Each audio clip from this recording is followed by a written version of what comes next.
আসসালামু আলাইকুম ওয়া রাহমাতুল্লাহি ওয়া বারাকাতুহু। ভীমপুর টিভি 97 সবাইকে আপনাদের স্বাগত। আশা করি আপনারা অনেক ভালো আছেন। আমি অনেক ভালো আছি। তো আপনাদের জন্য আবারও নতুন একটি ভিডিও নিয়ে হাজির হয়ে গেলাম, যে কবুতর সুস্থ রাখতে যা যা করবেন, পার্ট 4। এটাই শেষ পার্ট। এর পরবর্তী অন্য ভিডিও আসবে। আপনারা অবশ্যই ভিডিওটি দেখতে থাকুন, স্কিপ করবেন না, যাতে আপনাদের বুঝতে অসুবিধা হয়। তো চলো যা যাক মেন বিষয়। আপনাদের কবুতরের খাবার যদি আপনারা বাজার থেকে কিনে আনেন, অবশ্যই ওই খাবারটি ভালোভাবে ধুয়ে রোদ্রে শুকিয়ে তারপর কবুতরকে খাওয়াবেন। এতে হবে কি, আপনাদের কবুতর সুস্থ থাকবে।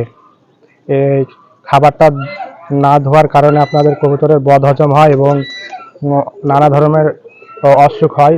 এটা হবে না। আপনারা অবশ্যই কবুতরের খাবারটা ভালোভাবে ধুয়ে রোদ্রে শুকার পর খাওয়াবেন।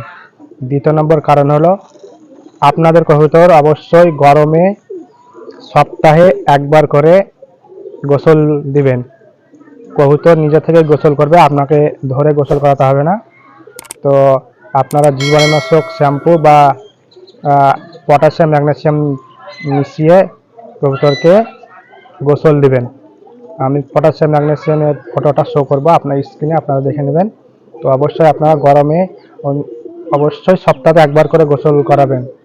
আবারও বলছি, অবশ্যই সপ্তাহে একবার করে গোসল করাবেন গরমের টাইমে। তো কবুতর নিজে থেকে গোসল করবে, আপনাদের হাতে ধরে গোসল দেওয়ার দরকার নেই। তৃতীয় নম্বর কারণ হলো যে আপনাদের কবুতর